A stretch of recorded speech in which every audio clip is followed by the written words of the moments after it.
editor-in-chief of Glamour, and we are thrilled to be joined by one of the stars of Spider-Man Homecoming, actor, singer, dancer extraordinaire, Zendaya. Hi. Welcome. Thank you. Welcome to the UK. Thank you. Congratulations on Spider-Man. Thank you again. How's it feeling? It feels amazing. It's kind of like a surreal experience. I still feel like I'm a little bit in a dream, you know, because it's just, there's a million people that would want to be here right now promoting Spider-Man, or yeah, just well, it's you. be able to say that they know Spider-Man, you know, and so I'm so lucky to be a part of it. Tell me, do you remember where you were when you found out you got the part? I do. I was in a car. I was in New York actually.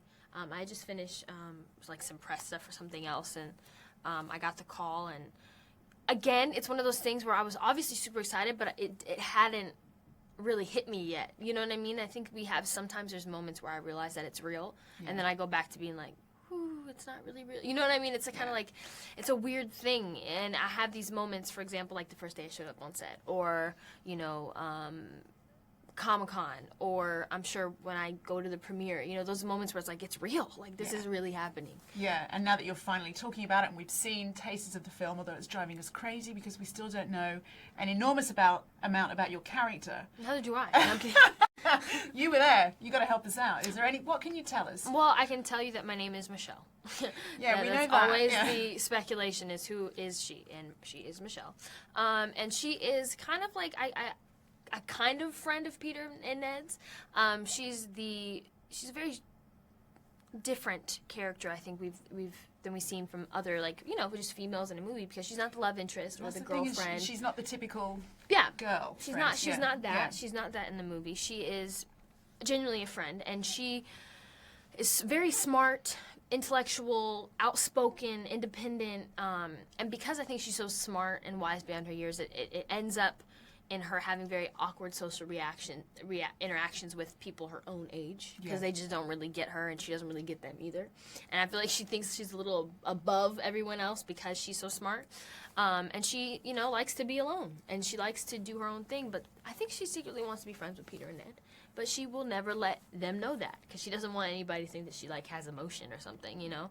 What struck me about the small bit I've seen of you in the film is that you seem to get all the one-liners, all the sass, which is amazing, and then the guy is the one who has to worry about what he looks like in Lycra. Yeah. So that must have been a nice turnaround. No, it's great. It's great. I will say that.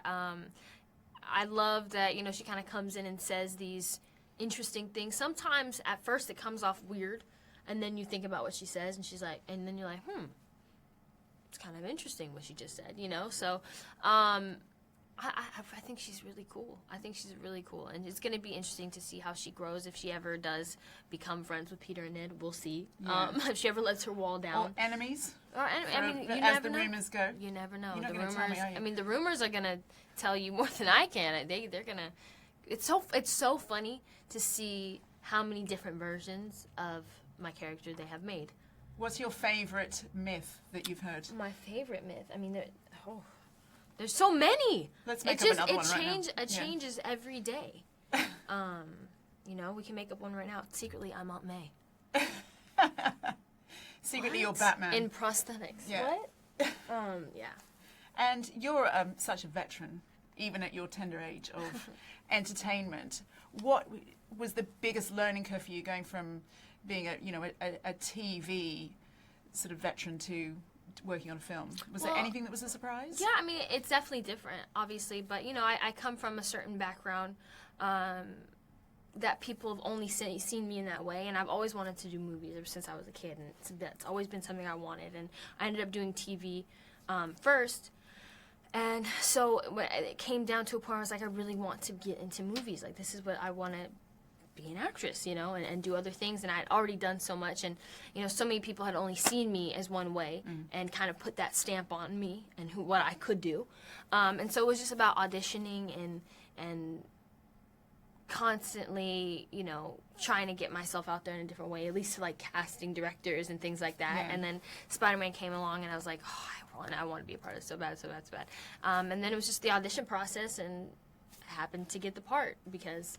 I like to think that I did a good audition, you know. Yeah, you make it sound so easy. I'm sure it wasn't. But you know what I'm saying? It's all about taking the right project and taking your time, and, you know, it is a sense of, like, proving yourself, you know, and getting better and growing. So You're such a triple threat. You know, you can sing, you can dance, you can clearly act. You make a nice shoe line. you know, Tell us what you can't do. Throw us a bone. What I aren't you can't. good at? I can't play golf. I tried one time, and that was a mess. Because here's the thing: I only like to do things that I'm good at right away. That's such a girl answer. It's a very Virgo answer of me. I'm a perfectionist, and I want everything to be right away. So that's why I can't play an instrument, because it takes too long to learn. I want to learn right away. It's very hard for me to like get into something and like stick with it if I'm not just immediately good at This it. is not what I want my daughter to hear. It's so from bad. Her heroes and I know, it's so bad. Do as I say, not as I do. Okay? You should go out there and try to learn instruments, and you know, and that's why, you know, I wish I could, but like it just frustrates me. But it must be hard having particularly sort of grown up in that Disney stable. Yeah, Do of course. Do you feel the pressure of role modelly? Well, vibes? I think you can either choose to take it as like a pressure, or you know, or something that you're proud of and as a responsibility. And I think that we all have different responsibilities in our life, right? And mine is to just be who I am, in the most positive, and live the most positive, happy life I can, to somehow reflect that onto the young people that are watching me. I think that I don't try to put too much pressure on myself to be perfect. I think that if I did, that would just come off as unrealistic and fake anyway. So it's a good thing I'm a good kid, and I'm boring, and you know, and I stay out of trouble just because I'm honestly just not that much fun. But but I think I take it more as a responsibility and as a gift, and it's something that I appreciate and I'm thankful for, and I don't take it as like a burden, I guess you could say. You know what I like about you is you've already shown through various incidents that you don't take any crap. You know, I try not to. Is that something? Do you feel it's important to be outspoken? Of course. I think that when, you know, there's issues that you feel, I think there's, for me at least, I think acting and the arts and my career has become a platform for me to do bigger things and to speak out on issues that I feel passionate about. And it could be really anything, and it's a lot of things that I've spoken out about, but I think it grows, and I think I love doing this. I love being a part of movies or whatever, but I would much rather be known for the human being that I am than the last project that I did, you know? So I'd rather keep that going. Yeah, And, like your work for getting more kids into STEM careers. Exactly. Yeah. Things like that I think are important. Again, there's a million things I could say that I'm always fascinated and intrigued by things that have to do with kids. I think kids are the future, and when it has to do with education, whether it has to do with, you know, whatever. I think kids are just like kind of like a hit home for me, for sure. Just something that, whatever. Or it could be like political things, you know, things that I want young people to be involved in politics. I want them to know what's going on in their world, in their country, and even if I don't have all the answers, I can at least push them to go try to find the answers. And you make know? it cool to have the conversations. Exactly. Yeah. Because sometimes, even if you don't agree with each other, at least having the dialogue is the first step. You know, not being afraid to talk about it. Totally agree. Now, if you think back to, I think sort of like 11 and 12 is a real crossroads of when you sort of like, you're either going to be a confident or a not confident person. What would you tell yourself at that age if you could now? You know, one thing that I will say is I have never been with the shortage of confidence. Really? And sometimes it's annoying to people that are around me, but it's very true. And I think I credit that to my parents. I think they've always raised me with self-assurance and a sense of I call it like the queen complex, and it's kind of like I feel like everybody should look at themselves that way. And I was never told that I couldn't do anything that anybody could do for any reason, whether it was because I was a girl or because of the color of my skin. I was told that I could do anything, and always have been. And I think that is something that we should instill in our young people. You know what I mean? And I think that it's you know, I was lucky to have that. You know, not everybody has that. And I try to give that to my younger fans and try to be that person in their life that says you can do it and you are worth it and you are, you know, I try to do that as much as I can. So if you're ever having even a minor wobble of confidence, what do you tell yourself? It happens. It definitely happens. I mean, I'm not... That time last year. You know what I'm saying? There's always the times, you know. Yeah. But that's part of being a human. I can't say that literally all the time I'm like just this, you know... I'd say most of the time, yes. But I mean, in those moments, I think whenever I get, I guess, self-conscious or worried about something or whatever, I try to put things in perspective. I think, often as human beings, we make things much bigger for ourselves than they actually are, and start trying to think about the positive things, think about the good things that there are, and redirect my perspective of things, and I think that helps. Now, one place where you have a great deal of confidence, and you seem to me to really love getting into it, is the red carpet. Yeah. Just to be light for a second. But now, you looked amazing at the Met Gala. Thank you. Everybody was sort of like saying, look of the night. Of course. Rihanna tweeted it, called you her style queen. How did that feel? I mean, Let's all just pause it for was a a minute. moment Yeah. in my life that I'll never forget.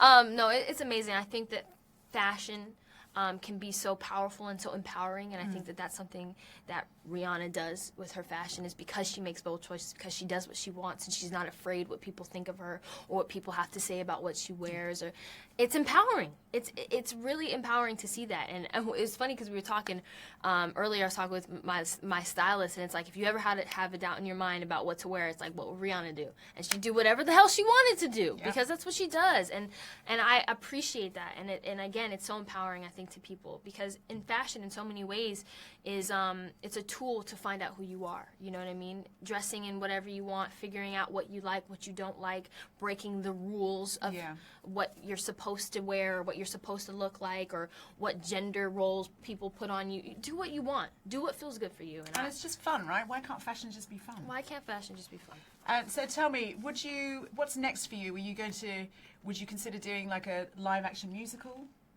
A live action musical. Yeah. I just finished a musical, actually, which is funny because this year, after, it's so opposite, literally. I'm like a superhero movie and then like a musical. But good to have variety. Yeah. But I'm really excited about it. It's called The Greatest Showman, and it's an original musical, and it's obviously so different from this, and it was a different experience, but it was so much fun, and I'm again lucky to be a part of that as well. So excellent. Now, just before we wrap up, can I do a changing tack slightly? Just do something really fun. Sure. Have you ever played either or? yeah. Let's do it. Okay, You ready? let's do it. I'm ready. Prince Harry or Harry Styles? Prince Harry. Tea or coffee? Tea? Have you ever had tea? Be honest. I don't know. I do. It depends. But I'm bad, because when it comes to tea or coffee, I put so much sugar in it that it's really just sugary syrup at the end of it. So Okay. Spiders or snakes? I'll take spiders.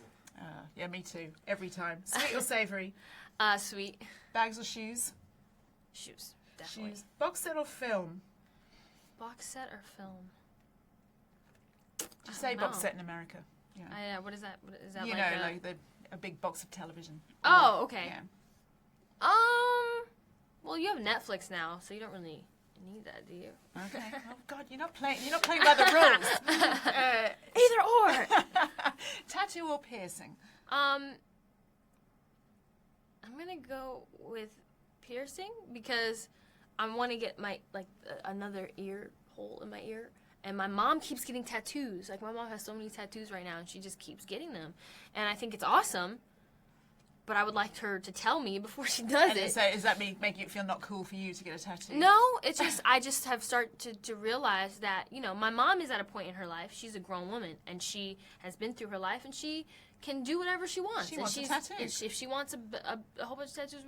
But then I kind of think about it, and I'm like, it makes me think, like, do I really want tattoos? Like, I don't know. It's a personal decision. Yeah.